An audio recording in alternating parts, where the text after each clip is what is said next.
গোপন সংবাদের ভিত্তিতে দুজন বাংলাদেশি সহ চারজন ভারতীয় নাগরিককে গ্রেপ্তার করেছে আগরতলার জিআরপি থানার পুলিশ। রাজ্যে প্রতিনিয়তই বাংলাদেশি অনুপ্রবেশ চলছে।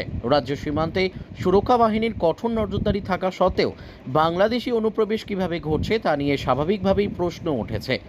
দালালদের মারফতে কাঁটাতারের বেড়া অতিক্রম করে রাজ্যে বাংলাদেশিদের অনুপ্রবেশের ঘটনা নিত্যদিনের হয়ে দাঁড়িয়েছে। শুক্রবার গোপন সংবাদের ভিত্তিতে আগরতলার জিআরপি থানার পুলিশ ও গোয়েন্দা বিভাগ যৌথভাবে কাঞ্চনজঙ্ঘা এক্সপ্রেস থেকে দুজন বাংলাদেশি ও চারজন ভারতীয় নাগরিককে গ্রেপ্তার করে। শনিবার জিআরপি থানার ওসি তাপস দাস সংবাদ মাধ্যমকে জানান, তাদের কাছে খবর ছিল কাঞ্চনজঙ্ঘা এক্সপ্রেস দিয়ে দুজন বাংলাদেশি ও চারজন ভারতীয়, যারা তাদেরকে সহযোগিতা করছে, আগরতলা রেল স্টেশনে এসে পৌঁছাবেন। সেই মোতাবেক কাঞ্চনজঙ্ঘা এক্সপ্রেস রেল স্টেশনে আসা মাত্রই জিআরপি থানার পুলিশ তাদের আটক করে। তাদের কাছ থেকে ভারতীয় মুদ্রা ও বাংলাদেশের মুদ্রা সহ মোবাইল পাওয়া যায়, সেগুলো পুলিশ বাজেয়াপ্ত করে নেয়।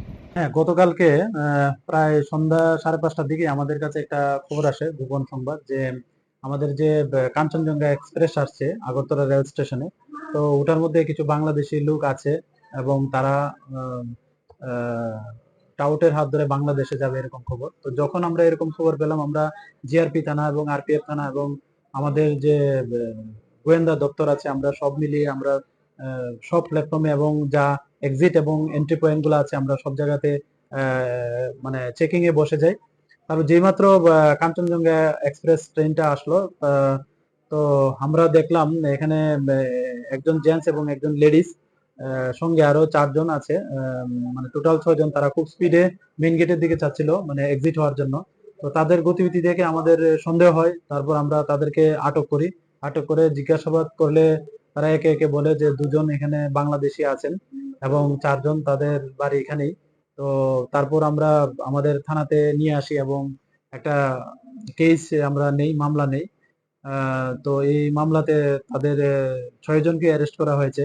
তো তাদের নাম জিজ্ঞেস করলে বলে, যারা বাংলাদেশি, যিনি লেডিস আছেন উনি বলছেন উনির নাম শ্রীমতী রূপসী রানী মজুমদার। উনা কুমিল্লা ডিস্ট্রিক্টে বাড়ি। আর যিনি পুরুষ লোক জেন্টস ছিলেন, ওনার নাম শাকুল চন্দ্র বৈদ্য।